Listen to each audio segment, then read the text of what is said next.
दोस्तों नमस्ते। हम आज आपको दिखाने जा रहे हैं पानी टैंकी सब्जी बाज़ार में एक नाम कीर्तन का जो आयोजन किया गया है 3 दिन व्यापी है, 72 घंटा। देख सकते हैं ये आयोजक कमेटी है और इस प्रकार का आयोजन इन लोग आज 9 साल से यहाँ पे कर रहे हैं। हम बात कराने की कोशिश करेंगे आपको आयोजक कमेटी के साथ में। 24 কয় দিন হয় মানে কয় ঘন্টা? এটা 72 ঘন্টা। কত বছর থেকে করছেন আপনারা? এটা আমাদের 9 বছর হইলো। এইটা 9 বছর। পাড়ার লোকের কি রকম সহযোগিতা পান? সহযোগিতা ভালোই আছে, সবাই সহযোগিতা করতেছে। আপনার নাম? কৃষ্ণ সিংহ। ধন্যবাদ। पानीतन की गोंदोगोल जोट के सब्जी बाजार में एक नाम कीर्तन का आयोजन किया गया है। 3 दिन व्यापी ये एक नाम कीर्तन 9 साल से किया जाता है। सब्जी बाजार के सभी लोग मिलजुल कर इस आयोजन को सफल बनाने के लिए काम करते हैं। इस प्रकार का आयोजन धार्मिक भावना को उत्तेजित करता है और इस क्षेत्र के सभी लोग आनंद प्राप्त करते हैं। सब्जी बाजार के सभी लोग अपने हिसाब से इस एक नाम कीर्तन में मदद करते हैं। इस प्रकार का आयोजन धार्मिक दृष्टि से बहुत महत्व होता है।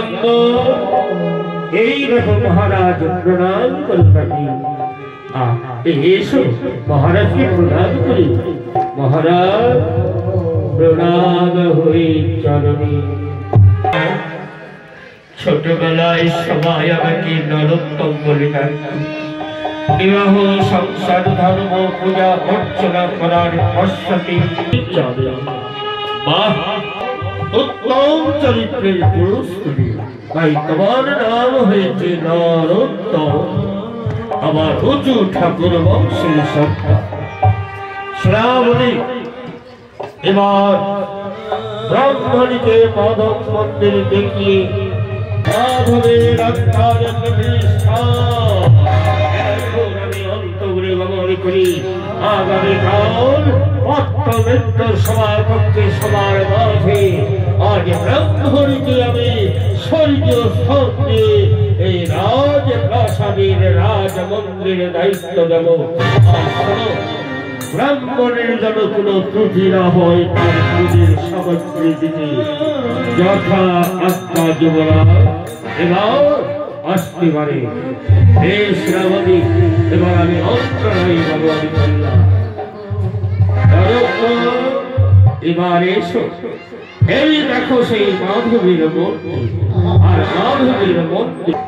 বাহ, কত সুন্দর শিব পাথরের মন্দির।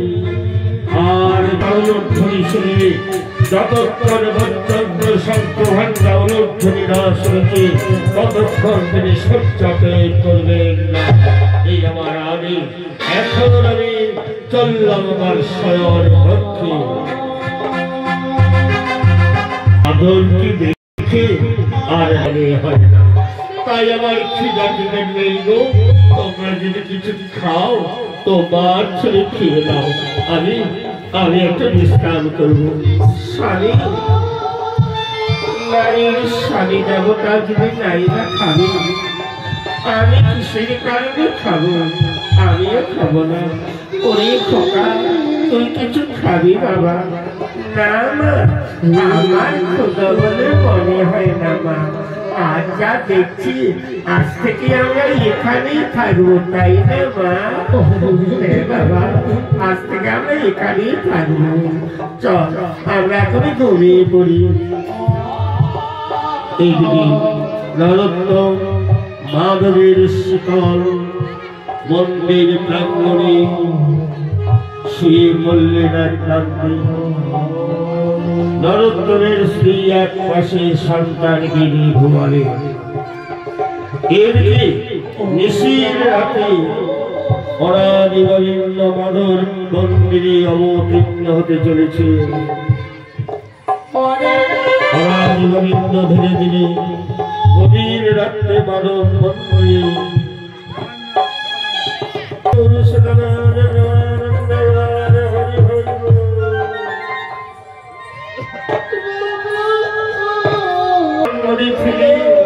ওই সত্যের নবী চলে এসেছে। নরোত্তম তুমি জানো না নরোত্তম, আমার অপর নাম দত্তহারি নারায়ণ। তুমি আজ আমায় পরিবার প্রাঙ্গণে ফিরে অট্টালিকার শুকিয়েছি মহাসুখে নিদ্রায় যাচ্ছে নরোত্তম। এবার আমি তোমায় পরীক্ষা করব নরোত্তম। তুমি জানো না নরোত্তম, যেই ভক্ত করে মোরা স্থায়ী করি সর্বদা, তবু তুমি না ছাড়ি কাজ তবেই করে দাসের না। আজ আমি তোমায় পরীক্ষা করব নরোত্তম। তুমি যেমন তোমার ভগবানকে ফেলে এই অট্টালিকায় চলে এসেছো নরোত্তম, তুমি জানো না ভক্তের প্রসাদ পাইবার তরে যারাই আমি ভক্তের দাঁড়ে দাঁড়িয়ে ভক্ত দিলে খাই, না হলে অনাহারে দিন কাটাই। অনাহারে অনেকটাই আমায় করে কি করলে মাধবের গায়ের হীরা কাঞ্চন বাণী মুক্তা নরোত্তমের ঝুলিতে তুলে দেবে। নরোত্তম তুমি জানো না নরোত্তম, আমি আমার ভক্তদের পরীক্ষা। दोस्तों अभी के लिए विदा लेते हैं, फिर अगले वीडियो पे मिलते हैं। जय हिंद, जय भारत।